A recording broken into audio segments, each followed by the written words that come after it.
MVP. Gone! Big fly for Mike Trout.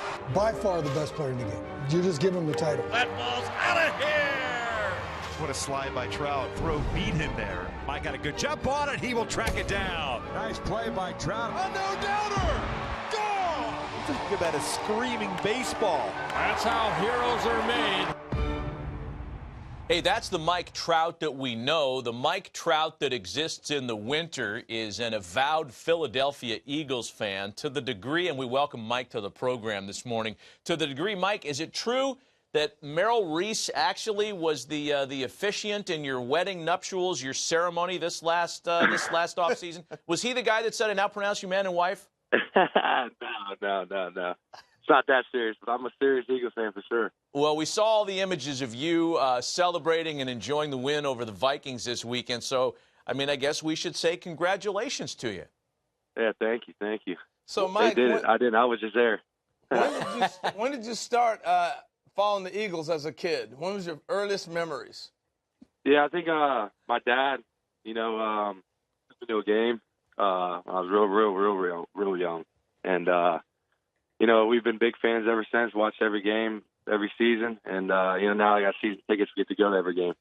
So September baseball, you're playing, and the NFL started. You're on the West Coast. That's kind of an advantage for you, right? You get to watch those 1 o'clock games at 10 a.m. Other than that, you'd be missing BP. Definitely, 10 o'clock West Coast, and you definitely see the first half. So that's a good. It's good to be on the West Coast during September football. Mike, what is it about? Because we all saw Invincible, right? Loved it. I mean, I'm not an Eagles guy, but I love the film, that Vince Papale story, right, with Mark Wahlberg. It was awesome.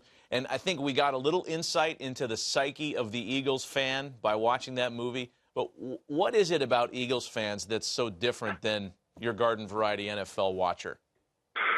They are crazy. I don't know. It was pretty cool, at the game the other night. Obviously, when they scored that first touchdown, it was, they knew it was early, but the crowd was kind of out of it. And when that pick six went, I mean, the city went nuts. It was the loudest I've ever heard it. As a baseball player, championship games, big championship games, that's how you want to have the crowd going. You want the crowd involved. And, fans in Philly are just diehard fans. Will do anything for their team. And, it was fun to be up there, fun to be a part of it. Hey, big winner for you, young man. You got married in December. So talk to us about the wedding and what was happening that time around the year for you. Yeah. Obviously we knew the wedding was in this off season. A little crazy going heading up to it, but it was a perfect wedding. I got my snowfall I wanted. Jess wasn't really happy about the snowfall, but I love weather, obviously, and getting all that snow on the wedding, it was just it was magical, and everything went smooth, and it was the best day ever. So it was around the same time, if I'm not mistaken, that all the Ohtani news was breaking around the Angels, and I would imagine that you were aware of it, but nothing's going to pull you off the fact that you're getting married there. At what point did you connect with teammates or anybody involved with the team to share information on Ohtani? Yeah, I think it was a rehearsal dinner right before it. I was at the venue, and I got a text from Billy, and I know it was obviously months ahead of time. He was on the radar, but I really didn't think it was. Obviously a lot of teams had a chance, but I started getting serious, and then when I got that text from Billy, I called everybody, all my teammates, and obviously it was breaking news, but it meant a lot to us. With the way Billy and the front office is, have done a lot this offseason. We want to win.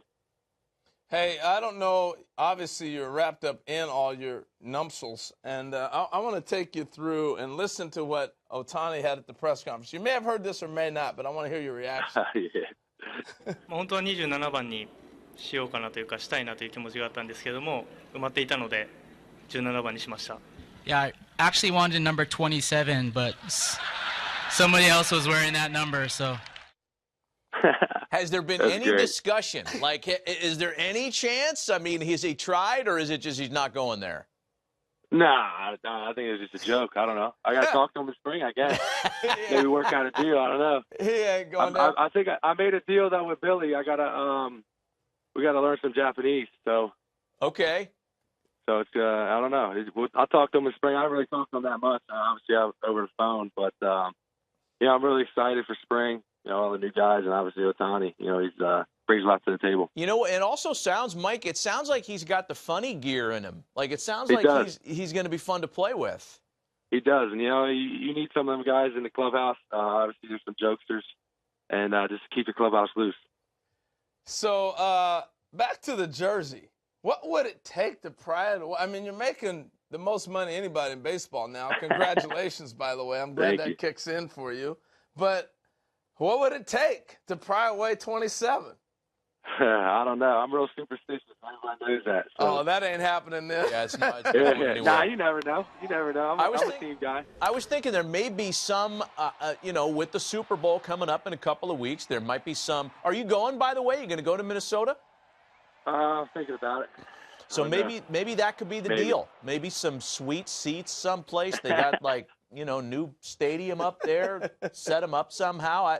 We're trying to work for you. Hey, I know. I never really thought about that. That's a good. I should text him on that one. Maybe as a starting point, I guess. Something like that. Yeah. Hey, Mike, I want to ask you about last season a little bit with the injury. Have you considered changing your sliding approach or anything like that? I know people talk about that stuff all the time. I'm not big on telling you not to go head first. Would you ever change that? I don't think so. It's just reaction. I don't really think about, you know, when I hit the ball and stuff. You know, am I sliding feet first? Am I sliding head first? I just react. If I see it across the line, I just try to do whatever is best possible for me. And you know, honestly, when I'm on the bases, I wear that glove, but I can't really do much when I'm out of the box. So. Hey, Mike, you being a Jersey guy and maybe the consummate authority on all things Garden State, you are uniquely qualified to end a long-standing argument here. Here you go, Mike. Between two of New Jersey's finest, Al Leiter and Mark DeRosa, disagree strongly on a very important topic. We're going to run some sound for you, and then maybe you can end this argument once and for all. Take a listen to this. What do you mean when you say, what exit are you from? Do you mean the Turnpike, as Mark DeRosa claims, or do you mean the Parkway? And Al Leiter has most of the traction on Twitter right now. It's Parkway. It's Matt, I know you're a California Turnpike. guy. You moved to New Jersey. You're probably exit 160-ish. I don't even have an exit where Yes, I you grew do. up off the You Parkway. I don't. Because you find the longitude No, to go because over I and get you're off about at 155. 16W, Concrete Jungle, come get you some. No, stop. I didn't Get grow out up with a You're silver Benny. spoon down Tom's Silver River spoon. with the beach and the waves and the beachy salty air through this mop you got working. I was doing skull crushers trying to get out of it. That could have been you and Todd Frazier going at it. So, Mike, I know. Is it Parkway or Turnpike? See, for me, it's Highway 55, but you know, I'll say it's got to be the Turnpike. Turnpike. There it is. Yep. We're going to get to those two clowns and end that nonsense debate once and for all.